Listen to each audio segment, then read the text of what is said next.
Apoyar al pastor Cristóbal, con quien nos unió siempre una gran amistad, y a su esposa también, que la vi por aquí ya hace un momento. De manera que gracias, Ángel, por la oportunidad de compartir en esta iglesia donde ya he estado varias veces, y por compartir un tema tan importante como el tema que nos atañe hoy, un tema que tiene que ver con lo que es la iglesia de Cristo. Yo creo que cada época de la historia de la iglesia probablemente tiene o ha tenido grandes temas con los cuales necesita lidiar. Y en un momento dado, en la época de la Reforma, uno de los grandes temas era la salvación, cómo se da, cómo ocurre, si es por obra, si es por gracia, si es a través de la fe o no, de acuerdo a lo que Roma enseñaba. Y los reformadores dieron un enorme énfasis en esa salvación por fe o a través de la fe, por gracia en Cristo, para la gloria de Cristo solamente. En el tiempo en el que nosotros estamos viviendo, yo creo que tenemos también grandes retos, desafíos y grandes temas. Y uno de esos temas es precisamente el tema de la iglesia, porque en la medida en que yo leo y oigo y viajo aquí y allí y escucho la manera como mucha gente se expresa de la iglesia, me da la impresión como si muchos pensaran que la iglesia de Cristo es un lugar local al que yo voy si me gusta, al que yo no voy si no me gusta, al que yo tengo la libertad de entrar y salir como si fuera un club. Y imagino que esa no es la impresión de muchos de ustedes, pero lo ha sido cuando escucho y leo acerca de la iglesia. Pero cuando tú piensas acerca de la iglesia como un grupo de personas compradas a precio de sangre, de la sangre de Cristo Jesús, que luego fueron empoderadas por el Espíritu Santo, que vinieron a ser morada del Espíritu de Dios. Estamos hablando de un grupo de personas compradas por la segunda persona de la Trinidad, quienes vienen a ser morada de la tercera persona de la Trinidad y que habían sido previamente elegidas por la primera persona de la Trinidad. Yo no creo que dirigirnos a la iglesia o criticar la iglesia o condenar la iglesia o ir a ella de manera casual, yo no creo que es poca cosa. Yo creo que eso es enorme, hasta el punto que el apóstol Pablo en un momento dado se encuentra con Cristo cuando él no creía, cuando estaba persiguiendo a la iglesia, y Cristo le hace una pregunta a Pablo y dice: Pablo, o Saulo, ¿por qué me persigues? Cristo pudo haber preguntado: Saulo, ¿por qué persigues a mi iglesia? Pero Cristo no le hizo esa pregunta. Le dices: cuando tú persigues mi iglesia, me persigues a mí. ¿Por qué me persigues? ¿Quién eres, Señor, para que yo te obedezca? Y la historia, el resto es historia. Bueno, es de esa iglesia que estamos hablando en esta conferencia. La iglesia es del Señor. De manera que en el día de hoy yo quisiera hablar de dos temas principales acerca de esa iglesia. Y uno es el hecho de que esta iglesia fue establecida por Cristo, fue prometida como algo que Cristo edificaría, y de hecho de esa manera yo titulé mi mensaje en esta tarde: sobre esta roca, o mi primer mensaje, edificaré mi iglesia. Yo creo que para hablar de este tema, nada mejor que un texto que yo creo que todos o la gran mayoría conoce, está familiarizado con él, que se encuentra en el Evangelio de Mateo, capítulo 16, y voy a leer 3, 4, 5 versículos simplemente. Voy a comenzar en el versículo 13 de Mateo 16. Cuando Jesús llegó a la región de Cesarea de Filipo, preguntó a sus discípulos: ¿quién dicen los hombres que es el Hijo del Hombre? Y ellos respondieron: unos Juan el Bautista, y otros Elías, pero otros Jeremías o alguno de los profetas. Y Jesús: ¿y ustedes? ¿Quién dicen que soy yo?, les preguntó Jesús. Simón Pedro respondió: tú eres el Cristo, el Hijo del Dios viviente. Entonces Jesús le dijo: bienaventurado eres, Simón, hijo de Jonás, porque esto no te lo reveló carne ni sangre, sino mi Padre que está en los cielos.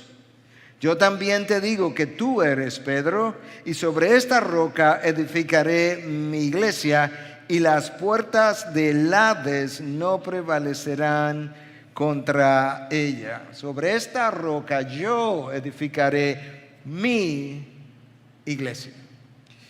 Yo creo que este es un texto familiar, como ya mencioné, y yo creo que es bueno ver el texto en su contexto.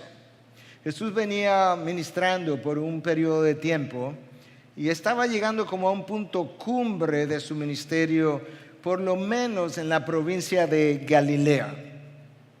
Y los eventos en la vida de Jesús venían preparando este momento cumbre, este momento en el que Él está ahora con sus discípulos. Jesús ya había sanado enfermos. Jesús había caminado sobre las aguas. Había multiplicado panes, había calmado los vientos, había expulsado demonios, y aún así los discípulos realmente no tenían claro quién Él era, literalmente hablando, y a lo largo de su ministerio más de una vez ellos se hicieron preguntas acerca de quién es este. En Mateo 8:27 tú lees esta pregunta que ellos hicieron: ¿quién es este que aún los vientos y el mar le obedecen? No sabían. Cristo se paró, increpó los vientos se pararon, las aguas se pararon. ¿Y quién es este que puede hablar con tal autoridad? En Mateo 11:30, Juan el Bautista está en la cárcel, tiene dudas. Juan el Bautista, el introductor del Mesías, el que vio los cielos abrirse, que la paloma descendió sobre él, escuchó la voz de Dios que le dijo: este es mi Hijo amado en quien yo tengo complacencia. Y Juan el Bautista llama a sus discípulos y le dicen: vayan donde Jesús. Pregúntenle: ¿eres tú el que ha de venir o esperaremos a otro? Juan el Bautista no sabes si este era el Mesías que había de venir. Tú lo introdujiste, tú oíste al Padre decir: este es mi Hijo amado. Pero Juan no podía como descifrar si era o no era, porque si yo soy el introductor del Mesías que había de venir, ¿qué hago yo en la cárcel? En 12:23 de ese mismo evangelio leemos que todas las multitudes estaban asombrados y decían: ¿acaso no es este el hijo de David? ¿Acaso no es este el descendiente de David? ¿Será o no será? Y en Mateo 14:33, los discípulos, después que Jesús calmó la segunda tormenta,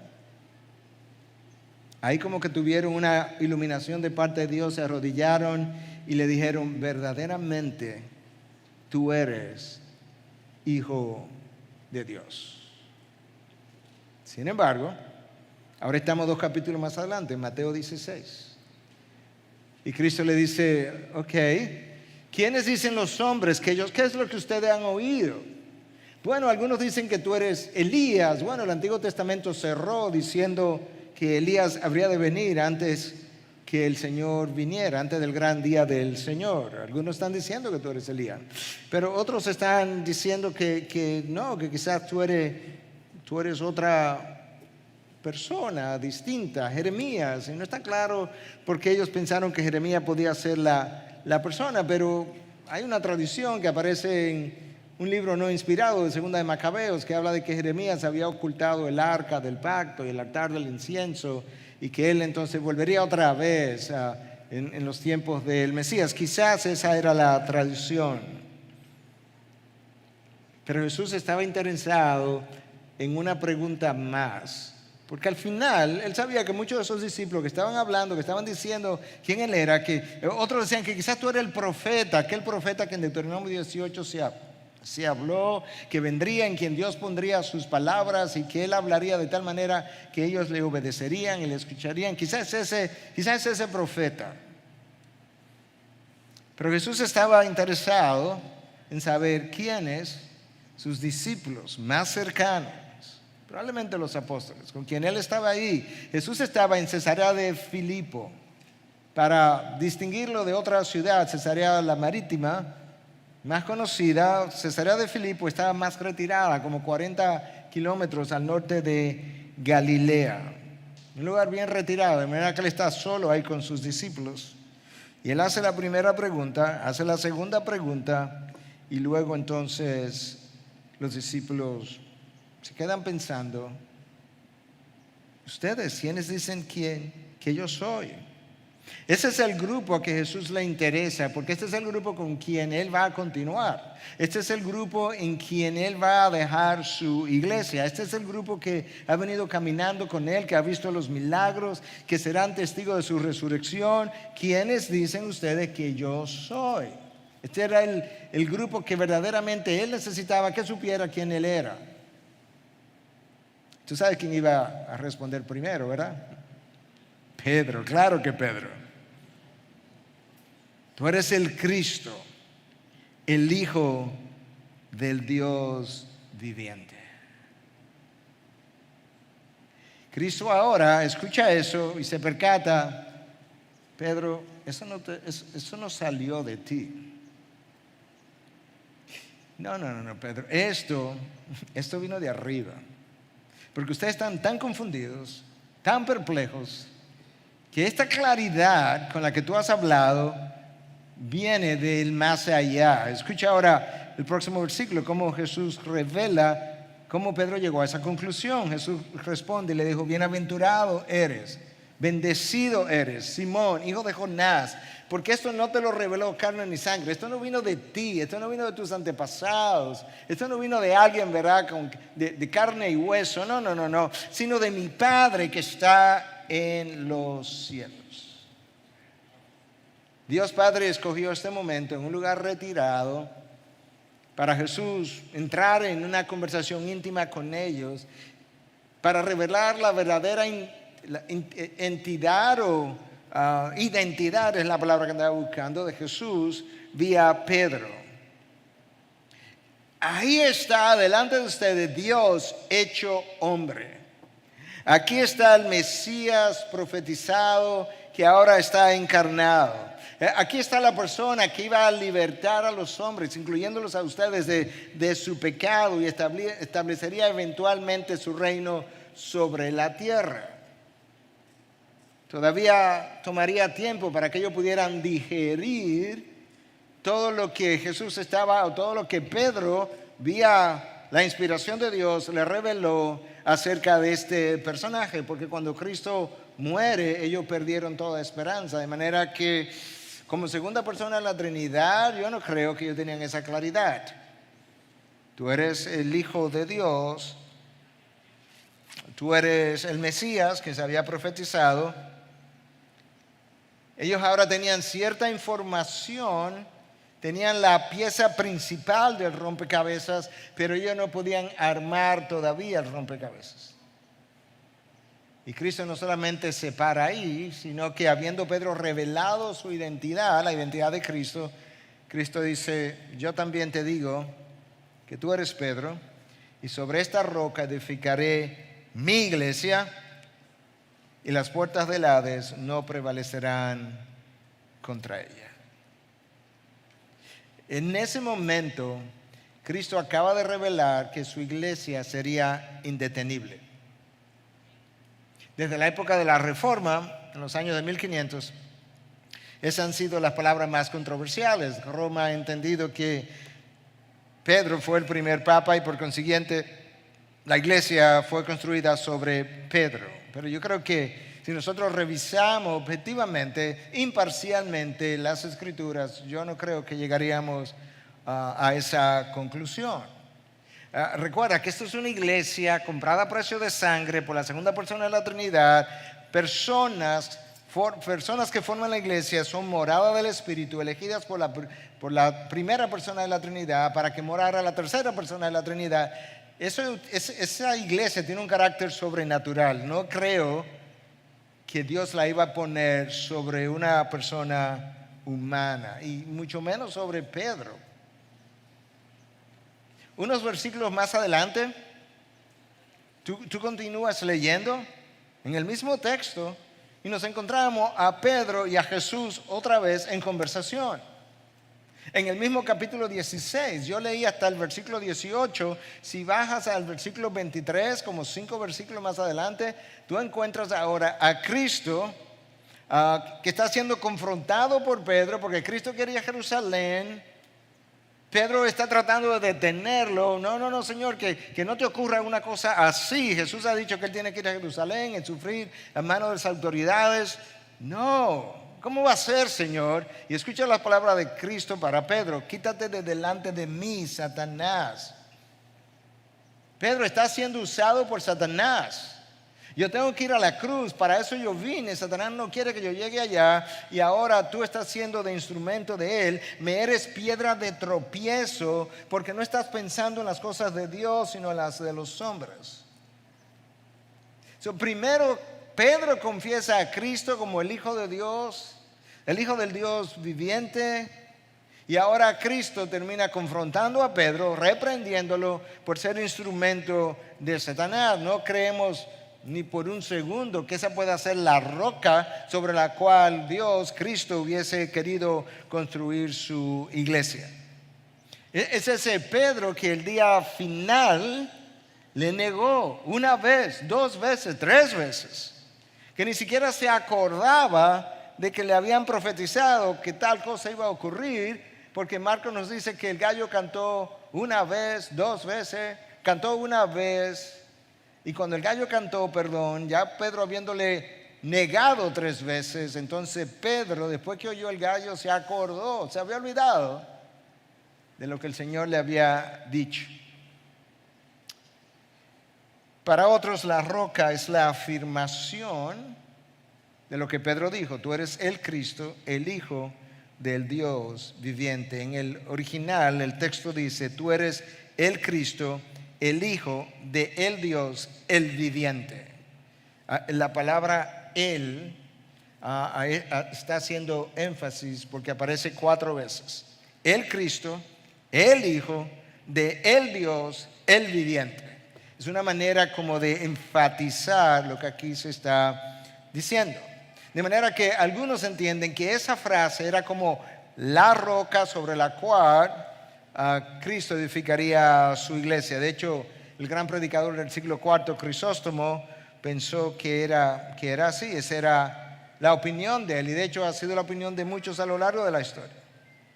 Pero para otros, que curiosamente quizás representen la minoría, y ahí es donde estamos nosotros, no, la roca es Cristo mismo, la persona de Cristo. Y eso tiene sentido, que sea Cristo mismo. El Antiguo Testamento entero apuntaba a Cristo. El Nuevo Testamento entero gira alrededor de la persona de Cristo y de las enseñanzas de Él. De manera que si el personaje primario del Antiguo Testamento y del Nuevo Testamento es Cristo, por un lado, si el Antiguo Testamento apuntaba a Cristo, si el Nuevo Testamento gira alrededor de Cristo, entonces como que tiene sentido que Cristo sea la roca. Aún más, recuerda que este diálogo se está dando en Cesarea de Filipo entre Cristo y Pedro. Cristo es crucificado, Cristo resucita, Cristo asciende, Pedro escribe Primera de Pedro, Segunda de Pedro, y cuando Pedro escribe su primera carta, escucha lo que él dice de este Cristo en relación a la piedra o la roca. Primera de Pedro, capítulo 2, 4 y 8. Pedro fue quien hizo la confesión. Pedro es quien ha tenido la conversación con él. Y esto es lo que Pedro dice: y viniendo a él como a una piedra, viniendo a Cristo como una piedra viva, desechada por los hombres, pero escogida y preciosa delante de Dios, también vosotros como piedras vivas, ser edificados como casa espiritual para un sacerdocio santo, para ofrecer sacrificios espirituales aceptables a Dios por medio de Jesucristo. Pues esto se encuentra en las Escrituras: he aquí, pongo en Sión una piedra escogida, una preciosa piedra angular, y el que crea en él no será avergonzado. Este precioso valor es pues para vosotros los que creéis. Pero a los que no creen, la piedra que desecharon los constructores, esa en piedra angular se ha convertido, y piedra de tropiezo y roca de escándalo. Pues ellos tropiezan porque son desobedientes a la palabra, y para ellos estaban también destinados. Escucha como Pedro, el que hace la confesión y tiene la conversación con Cristo, en un solo pasaje, escucha lo que él dice acerca de Cristo, cómo Cristo es visto. Él es visto como una piedra viva en el versículo 4. Él es visto como una piedra escogida en el versículo 6, primera parte. Es visto como una piedra preciosa y angular en la segunda parte del versículo 6. Es visto como la piedra que desecharon los constructores en la primera parte del versículo 7. Es visto como piedra angular en la segunda parte del versículo 7.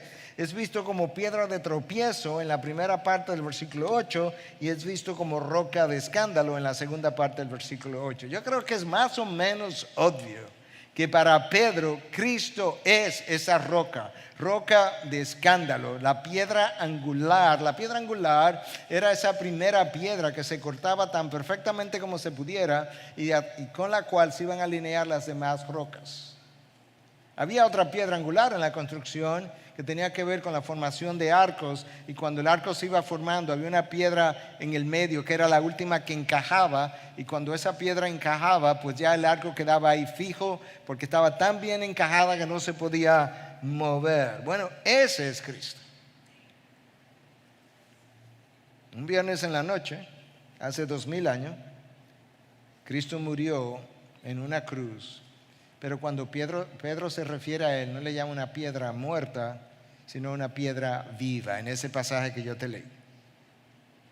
Esa piedra viva, Pedro se refiere a ella como escogida y preciosa, escogida desde antes de la fundación del mundo. En otras palabras, el hecho de que Cristo vendría como Salvador del mundo no fue un plan B, fue un plan A incluso antes de que el mundo fuera diseñado, como piedra angular. Y esa piedra angular, yo te acabo de mencionar cuál era en la construcción. Los canteros examinaban las piedras una por una para ver cuál de ellas sería la mejor, la más fuerte, la que tuviera menos grietas, para que fuera como la piedra principal de la construcción, de la edificación. Y luego esa piedra misma era pulida. De esa misma manera, entonces, como que el pueblo de Israel examinó, y los maestros examinaron todos los profetas anteriores, y después de examinar todos los profetas anteriores, queda este profeta como piedra angular. Pero no todo el mundo lo recibió. De hecho, la mayoría le rechazó, y para esos Cristo se constituyó en piedra o roca de escándalo. Roca de escándalo. ¿Cuál era el escándalo del personaje Cristo? El escándalo del personaje Cristo fue precisamente aquel evento por el cual tú y yo fuimos salvos. Porque en el Antiguo Testamento la ley de Moisés establecía que maldito es todo aquel que muere en un madero. Maldito es todo aquel que muere crucificado. Y ahora el pueblo judío encuentra a este Mesías profetizado, supuestamente el Hijo de Dios, encarnado, Dios mismo en su segunda persona de la Trinidad, que está no solamente crucificado, está desnudo, está lacerado, está escupido, ha sido burlado. Claro que era un escándalo. De hecho, la cruz, nosotros tenemos cruces en todos los sitios. La gente se pone cruz en los collares, en los aretes, en 1000 lugares distintos, en los hogares. La cruz no fue un instrumento de adorno por los primeros 1000 años de la historia. No, era un instrumento de escándalo, era un instrumento de vergüenza. Pues esa fue la roca de escándalo, hasta el punto que ellos le llamaron a Dios, en la segunda persona, blasfemo, le dijeron a Cristo. Y su muerte fue así de escandalosa. Pero unos días después, 3 días después, Cristo resucita. Deja la tumba vacía. Unos días después, 50 días después, durante la celebración de Pentecostés, el Espíritu de Dios desciende, la tercera persona de la Trinidad, prometido por Cristo. Cristo ya había ascendido. El Espíritu desciende y ahora de manera particular viene a morar en los creyentes y a formar esa preciosa congregación de redimidos que hoy llamamos iglesia. Y cuando el apóstol Pedro, que había tenido la conversación con Cristo, ya con la morada del Espíritu, ya ungido por el Espíritu, predica su primer sermón apostólico, las palabras de Pedro adquirieron un poder tal que el libro de los Hechos, escrito por Lucas, nos dice que en ese primer sermón resultaron 3,000 nuevos creyentes. ¡Wow! En una iglesia que ni siquiera tenía un templo, que tenía un lugar para reunirse, ¿dónde tú pones 3,000 creyentes? Si ustedes como iglesia recibieran 3,000 nuevos creyentes hoy, ¿dónde lo ponen? ¿Qué hacen con ellos? ¿Cómo le dan consejería? ¿Cómo le dan escuela dominical? ¿Dónde ponen los niños? 3,000 creyentes, y ahora hay que traer a los niños también, y posiblemente a muchas de sus esposas que no estaban. Pero como la iglesia del Señor, ahí mismo, un poco más adelante, el libro de los Hechos nos dice que el Señor añadía cada día a la iglesia, ¿cuál iglesia? La de Cristo, los que habían de ser salvos. Nota como el texto nos dice, el Señor traía a los que habían de ser salvos. No eran salvos todavía, pero el Señor los ha llamado, los ha reunido en algún lugar para que escucharan, por medio del mover de su Espíritu, los llevó para que escucharan la palabra y fueran salvos. Claro que es el Señor que agrega a la iglesia, porque la iglesia es del Señor. Esta es una obra de principio a fin del Señor. Las autoridades judías pensaron, si hacemos desaparecer la cabeza del movimiento, se acaba el movimiento.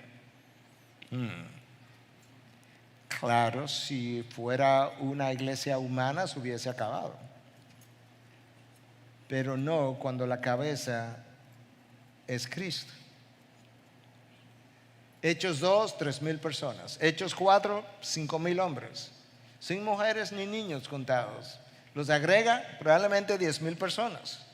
Eso era una multitud en una ciudad como Jerusalén. Jerusalén se estima que tenía entre 25 a 80,000 ciudadanos o habitantes. ¿Te imaginas que en una ciudad de entre 25 y 80,000 habitantes en unas semanas hubiera una iglesia que tuviera 10,000 personas?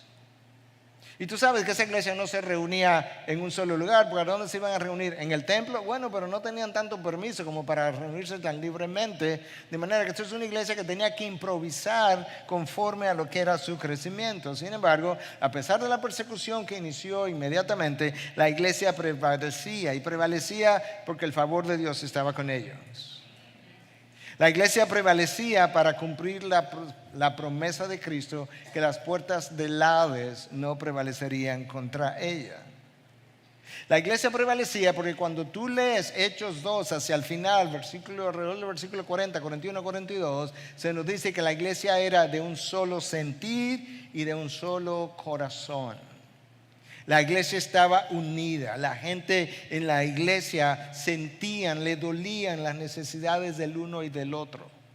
Estaban pendientes el uno y del otro, no estaban divididos, eran de un solo sentir, de un solo corazón. Claro que iban a contar con el favor de Dios. La iglesia prevalecía porque los discípulos se dedicaban todos los días a la enseñanza de la palabra, a la comunión con Dios y a la comunión entre los hermanos. Eso nos dice Lucas en Hechos 2 y Hechos 4. Y el crecimiento de la iglesia tenía las autoridades frustradas. Perseguían a los hermanos, encarcelaban a los apóstoles y la iglesia seguía creciendo. ¿Y qué es esto? Cuando tú llegas a Hechos 5, versículo 28, tú tienes a Juan, tú tienes a Pedro, que habían estado predicando, lo pusieron en la cárcel, lo liberan de la cárcel, se van al templo, lo encuentran predicando otra vez y las autoridades vienen y le dicen: os dimos órdenes estrictas de no continuar enseñando en este nombre, y he aquí habéis llenado a Jerusalén con vuestras enseñanzas. La orden fue estricta: no enseñen la palabra, pero la práctica fue otra. Y la respuesta que Pedro y Juan le dieron fue, yo lo voy a poner en mis propias palabras, pero es como si ellos estuvieran diciendo: ¿sabes qué? Nos gustaría obedecerles. Obviamente Pedro y Juan no dijeron exactamente eso, pero es como si ese fuera el sentir. Pero hay un problema, es que nosotros no podemos dejar de hablar de lo que hemos visto y oído. Lo que hemos visto y oído es tan extraordinariamente fuera de lo que podíamos concebir, que es que no podemos parar de hablar. Y eso es una de las cosas que continuamente le digo a nuestra iglesia, que mucha de la gente que conoce a Cristo, que está siguiendo a Cristo, que es muy tímida, que no habla de Cristo, que no evangeliza, que no habla de su conversión, solamente hay una razón para eso, es que no han visto lo suficiente y no han oído lo suficiente acerca de Cristo. Porque cuando eso ocurra, no podrás parar de hablar y de acerca de aquello que has visto y oído. El centro judío por excelencia era Jerusalén, y Jerusalén está llena de las enseñanzas de los apóstoles, de las enseñanzas que ellos no querían que corrieran. Y la iglesia está creciendo a una velocidad tal, 3,000 después del primer sermón, 5,000 hombres unas semanas después, que Lucas, que está escribiendo el libro de los Hechos, tuvo que dejar de contar. Y esto es lo que él dice en 6:7. Y la palabra de Dios crecía. Ya no se hablaba ni siquiera de que la iglesia crecía. Es la palabra de Dios que está creciendo. Y el número de los discípulos se multiplicaba. ¿En cuánto? No sé, está prácticamente Lucas insinuando. En gran manera en Jerusalén. Y escuche. Y muchos de los sacerdotes obedecían a la fe. Esto es un avivamiento lo que aquí está pasando. Pero esta es la iglesia naciente, pujante. Es una iglesia perseguida, pero pujante. Es una iglesia que no tiene micrófono, que no tiene salones, que no tiene aire acondicionado, que no tiene silla donde sentarse, pero está creciendo. La manera como ese texto que yo acabo de leer, que los discípulos se multiplicaban en gran manera y muchos de los sacerdotes obedecían a la fe, en el texto original sugiere que el crecimiento de la palabra continuó durante un largo periodo de tiempo, que el crecimiento fue continuo y que las conversiones que estaban ocurriendo fueron duraderas y no breves. Y yo creo que eso es importante que nosotros lo pensemos. Eran conversiones verdaderas y por tanto duraderas. Cuando la palabra de Dios está siendo predicada, el evangelio está siendo predicado y las conversiones están ocurriendo, pero no hay una influencia de los creyentes alrededor, tenemos que preguntarnos si verdaderamente las conversiones fueron reales o no. La iglesia tuvo una primera ola de expansión que culmina en Hechos 6:7 y culmina diciendo o dejándonos saber que una gran parte de los sacerdotes judíos obedecían la fe. Los sacerdotes judíos tenían cientos de años sirviéndole al pueblo. Ese grupo de sacerdotes abandonó la religión que ellos habían abrazado por cientos de años para abrazar ese nuevo movimiento que estaba siendo perseguido en Jerusalén. Eso no es poca cosa. La promesa de Cristo sobre esta roca, yo, mi persona, edificaré mi iglesia, estaba siendo cumplida. Las puertas del Hades no podían prevalecer. En el capítulo 6 del libro de los Hechos se nos dice que una gran cantidad de los sacerdotes abrazaron la fe. Es en el 6. En el 7 se nos dicen que Esteban, nombre de Dios piadoso, fue el primer mártir, fue muerto a pedradas. La persecución siguió. Capítulo 8, escucha lo que dice el capítulo 8. Después de la muerte de Esteban, todos fueron esparcidos por las regiones de Judea y Samaria, excepto los apóstoles. Todos los creyentes de Jerusalén tuvieron que salir corriendo. Los únicos que se quedaron para sostener el movimiento fueron los apóstoles. Salieron corriendo. ¿Para dónde salieron? El texto dice, para Judea y para Samaria. Entonces recuerda lo que Cristo le dijo antes de ascender a los cielos, que no salieran hasta que no descendiera poder de lo alto, hasta que no descendiera el Espíritu Santo y estuviera con ellos, y que entonces ellos serían sus testigos. ¿Dónde? En Judea y en Samaria y hasta los confines de la tierra. Pero la iglesia no estaba saliendo, es como que se estaba acostumbrando, que estamos bien, estamos cómodos, somos un buen grupo, aquí estamos en Jerusalén, en la parte que nos conocen, sí, pero que esa no es la misión. La misión es llegar hasta los confines de la tierra. ¿Y cuáles son los confines de la tierra? Bueno, tú y yo habitamos en los confines de la tierra. No es Jerusalén, no es Judea, no es Samaria, es todo lo que estaba de ahí para allá. Y como la iglesia no iba a salir, es como que Cristo hubiese dicho, no van a salir. Pues ¿sabes qué? Necesitamos la persecución. Cuando la persecución llegue, va a salir todo el mundo corriendo Y cuando salieron corriendo, ¿a dónde fueron? A Judea y a Samaria. Y el texto dice que iban predicando la palabra de Dios. Si ustedes no van, yo los mando. La persecución atizó el fuego que el Espíritu de Dios comenzó. La persecución nunca le ha hecho daño a la iglesia. La persecución le ha hecho daño a individuos. Es verdad, Cristo terminó en una cruz. Pero cuando Cristo muere, la iglesia se fortalece. Se habla hoy en día de que la iglesia que está creciendo a mayor ritmo es la iglesia en Irán, donde ni siquiera es legal la iglesia cristiana. Y ahora comienzo a oír testimonios de Afganistán y en China, donde la iglesia cristiana no es ni siquiera permitida. Escucha lo que dice Hechos 4. Así que los que habían sido esparcidos por la persecución iban predicando la palabra. Exactamente. Felipe, descendiendo a la ciudad de Samaria, les predicaba a Cristo y a las multitudes unánimes. Y las multitudes unánimes prestaban atención a lo que Felipe decía al oír y ver las señales que hacía. Y había gran regocijo en aquella ciudad. La persecución no impidió que los creyentes predicaran a Cristo. La persecución no hizo que los creyentes se llenaran de temor. En medio de la persecución, Dios ungió la predicación y multitudes unánimes oían lo que Felipe tenía que decir y veían y prestaban atención a las señales que Felipe hacía. Y como resultado de todo eso, la ciudad de Samaria, una ciudad enemiga de los judíos. Los samaritanos y los judíos eran enemigos. Y ahora de repente los judíos salieron corriendo y le están predicando ¿a quiénes? A sus enemigos. Y la ciudad se llena de gozo. ¡Wow! Mira lo curioso. Jerusalén, la iglesia en Jerusalén está siendo arrasada, devastada por la persecución. Y la ciudad vecina, Samaria, está llenándose de gozo. El dolor de uno es el gozo del otro. El dolor de Cristo es el gozo de su iglesia. La muerte, sus clavos, destrucción de una ciudad y gozo al mismo tiempo. El catalizador, el agente que aceleró la predicación fue la persecución.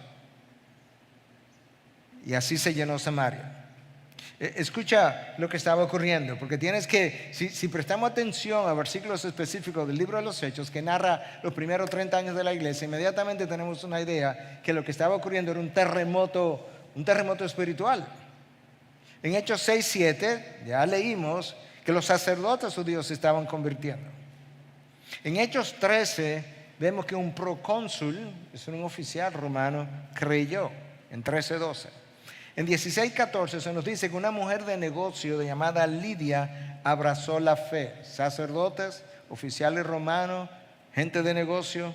En 16-33 un carcelero y toda su familia creyeron y fueron bautizados. En 17-2 gente prominente, griegos prominentes y de influencia fueron convertidos.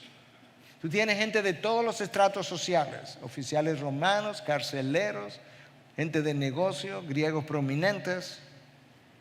Y en 19-19 se nos dicen que gente que estaba en la ciudad de Efeso, que practicaban la hechicería, en prácticas paganas, se convirtieron a la fe y quemaron sus libros y estatuillas y todo lo demás. De hecho, en Éfeso hubo un gran alboroto. La iglesia tuvo 6 fases de expansión. Permíteme leerlo en el tiempo que me queda. Déjame leerte las fases de expansión para que tú puedas ver que esto es un terremoto espiritual lo que está ocurriendo. Hechos 6-7, la palabra de Dios crecía. Ahora es la palabra que crece. Y el número de los discípulos se multiplicaba en gran manera en Jerusalén, todavía en Jerusalén, y muchos de los sacerdotes obedecían a la fe. Hechos 9:31. Entre tanto, la iglesia gozaba de paz por toda Judea, Galilea y Samaria. Nos fuimos de Jerusalén y era edificada, y andando en el temor del Señor y en la fortaleza del Espíritu Santo seguía creciendo. Otra ola. Hechos 12:24. Pero la palabra del Señor crecía y se multiplicaba. Tercera ola. Hechos 16:5. Así que las iglesias eran confirmadas en la fe y diariamente crecían en número. La cuarta ola, no de coronavirus, de creyentes. Hechos 19:20. Así crecía poderosamente y prevalecía la palabra del Señor. Crecía poderosamente. ¿Cómo crece la palabra del Señor? Porque dice que crecía poderosamente y prevalecía la palabra del Señor. Bueno, yo creo que la iglesia crece de dos maneras. Idealmente debiera crecer de ambas formas, pero no necesariamente lo vemos así hoy. Debe crecer en números verdaderos y debe crecer en influencia. En otras palabras, a mayor número de creyentes, mayor transformación del lugar donde ellos viven deben ocurrir, y la historia de la Reforma está ahí para probarlo, que transformó a Europa de una manera extraordinaria. De hecho, los mismos historiadores seculares están de acuerdo que la mayor revolución y transformación que el mundo ha sufrido, el mundo occidental, fue el resultado de la Reforma protestante. Muchos creyentes, mucha influencia. No estamos viendo eso en Latinoamérica. Y finalmente, en Hechos 28, 30 y 31, Pablo ya está en Roma, de manera que hay como otra ola de crecimiento. Y Pablo se quedó por 2 años enteros en la habitación que alquilaba y recibía a todos los que iban a verlo, predicando el reino de Dios y enseñando todo lo concerniente al Señor Jesucristo con toda libertad, sin estorbo. 2 años en Roma, ya lejos de Jerusalén, y allá está llegando sin estorbo la palabra del Señor. Cada uno de los textos habla de crecimiento. Crecían en número, crecían en influencia. Verdaderos discípulos siempre influyen su entorno a su alrededor, su espacio a su alrededor. Poco a poco, los valores paganos fueron siendo reemplazados. En Efesios, ya te comenté, la predicación abrió el camino y establecieron iglesias, y la gente vino y quemó las estatuillas y los libros que tenían. Esas iglesias eran pilares, columnas de la verdad, eran fuentes de luz en medio de la oscuridad y servían para la predicación de la palabra.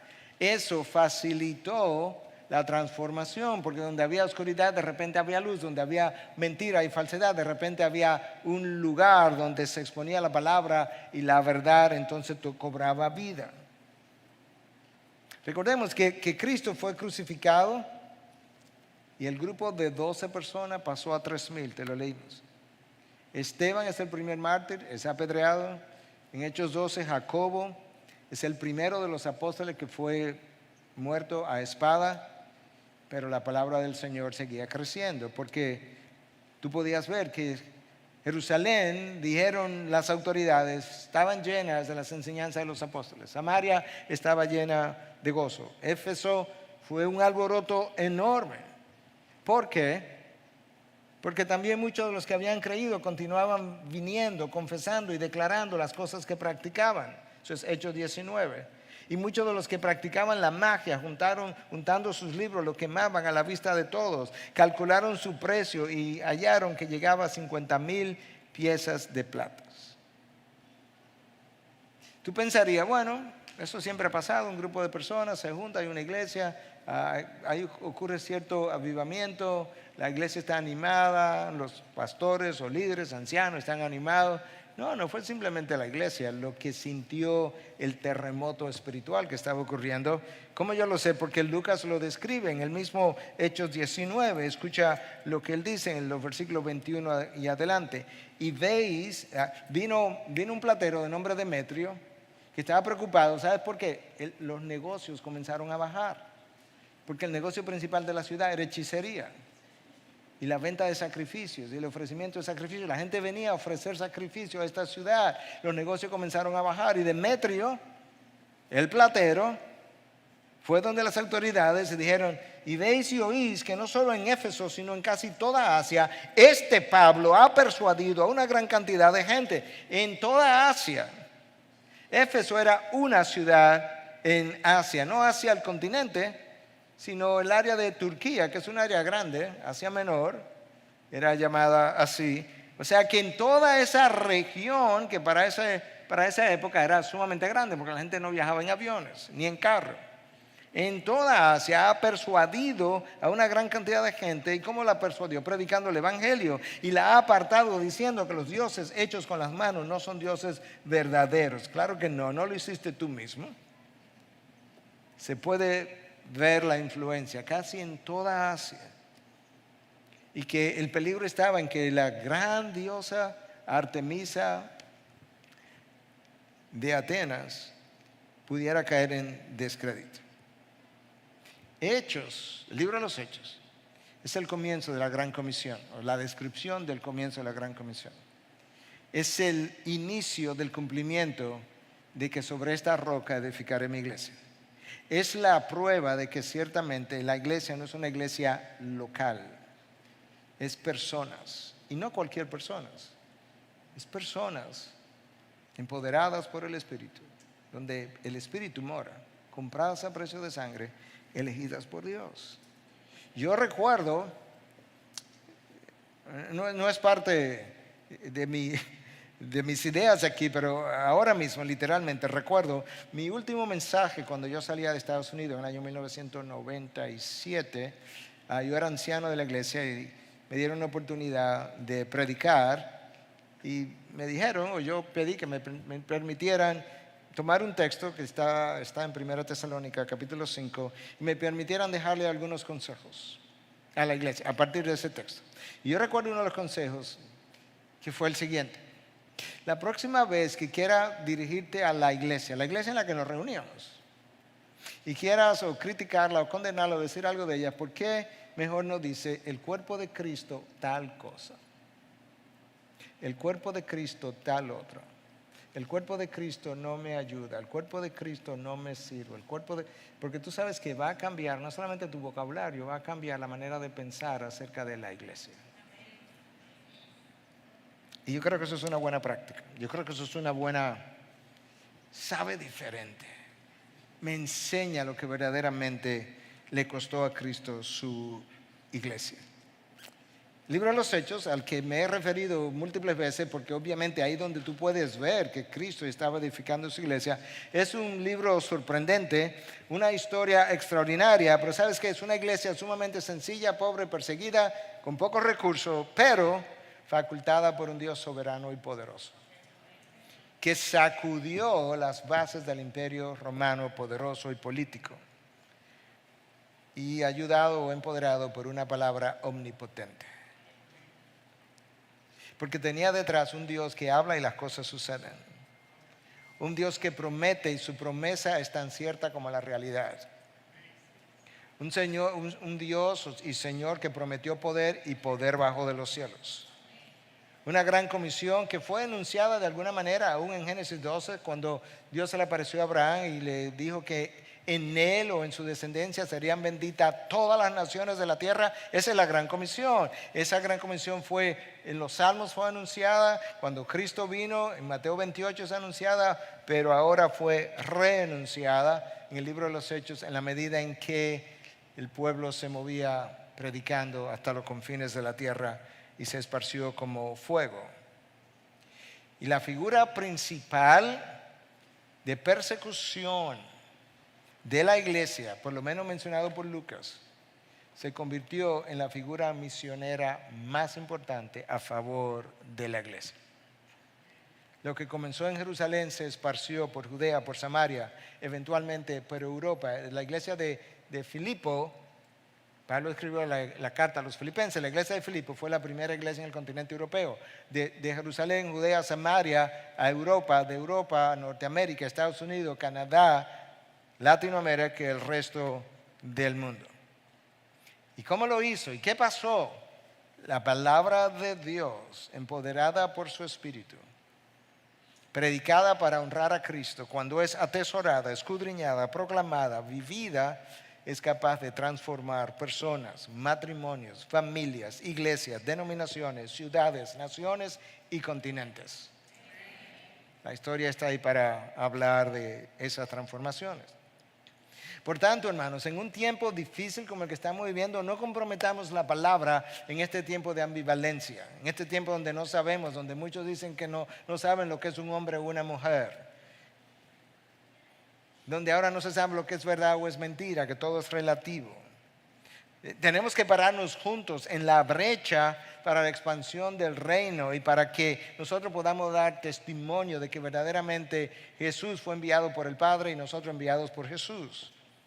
Recordemos que en Cristo nosotros tenemos sus promesas y en la palabra nosotros tenemos su poder. No temas, porque Él es tu escudo por delante y por detrás. Y mientras sigues predicando la palabra y sigues viendo lo que Dios está haciendo y sigues viendo la expansión de la palabra, ora por la iglesia de Cristo. Comprométete a orar todos los días por la iglesia de Cristo, de la cual tú eres parte y de la cual esta iglesia local y nuestra iglesia local forman parte. Comprométete a orar. Comienza orando por tu iglesia local y luego continúa orando por la expansión del resto de la iglesia de Cristo. Contribuye de palabra, en forma, en servicio, de toda la manera posible a la unidad de la iglesia. Efesios 4 nos llama a mantener la unidad de la iglesia en el vínculo de la paz. Evita hacer mal testimonio para la iglesia. No condenes, yo te ruego, te pido en el nombre de Cristo, no condenes lo que Cristo compró a precio de sangre. No la persigas, no la condenes. Cuando la persigues a Cristo. Ahí está el testimonio de Pablo. Pon tus dones, tus servicios al servicio de tu iglesia local para fortalecerla. Que Dios bendiga tus dones, talentos, tu vida.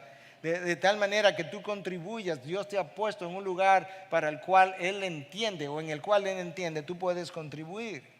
Comparte el evangelio, pero vives el evangelio. El evangelio no es simplemente, mira, Cristo vino y se encarnó y fue a la cruz para perdonar tus pecados. Es un mensaje de gracia, es un mensaje de poder. Esa gracia, vívela, no solamente proclamando el mensaje mismo, pero viviendo el mensaje, de manera que tú seas un instrumento de gracia en tu iglesia local y para el resto de las demás iglesias y para los incrédulos también, para que el mundo pueda ver lo que es un evangelio viviente a lo largo de los años y cerca a ellos. Recuerda que ninguna iglesia es perfecta. El día que encuentres iglesia perfecta y te unes a ella, la hiciste imperfecta. Cree en el Cristo. En el Cristo que dijo, yo edificaré mi iglesia. Lo increíble es, en nuestra iglesia, al igual que en todas las iglesias, claro que va a haber problemas. Simplemente tiene que haber gentes para que haya problemas. ¿O no? Porque donde hay gente hay pecado. ¿Por qué hay pecado? Porque habemos pecadores. Pero esa iglesia ha sido imperfecta. Llegará el momento en que Cristo, que ha estado edificando su iglesia sobre su persona, la presentará sin arruga y sin mancha delante del Padre.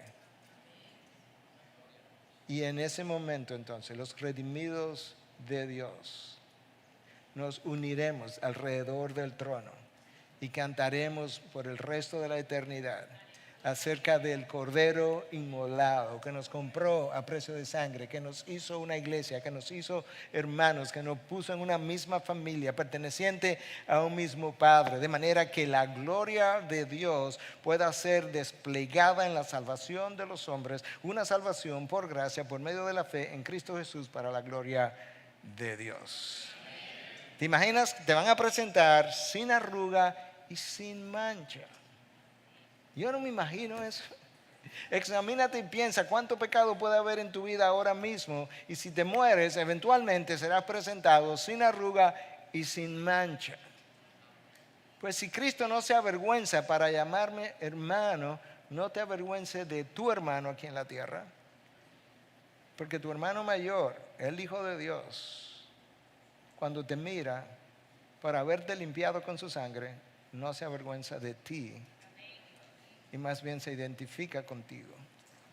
Identifícate con tu hermano, porque somos parte de una misma familia. Y si tiene alguien con quien no te puede llevar muy bien, acostúmbrate ahora, porque va a pasar la eternidad con él. Yo soy el Cristo, el Hijo del Dios viviente. Pudo Cristo haber dicho, Pedro lo dijo, pero Cristo pudo haberlo dicho.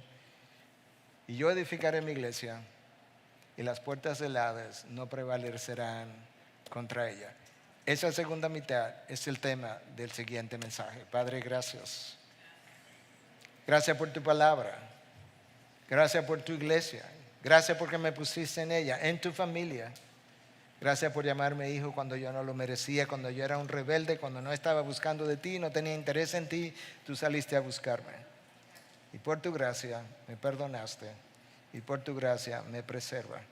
Gracias por esta iglesia. Bendícela, fortalécela, hazla crecer como hiciste crecer esa primera iglesia. Fortalécela y permite que ella pueda ejercer influencia en estos alrededores. En Cristo Jesús. Amén. Amén.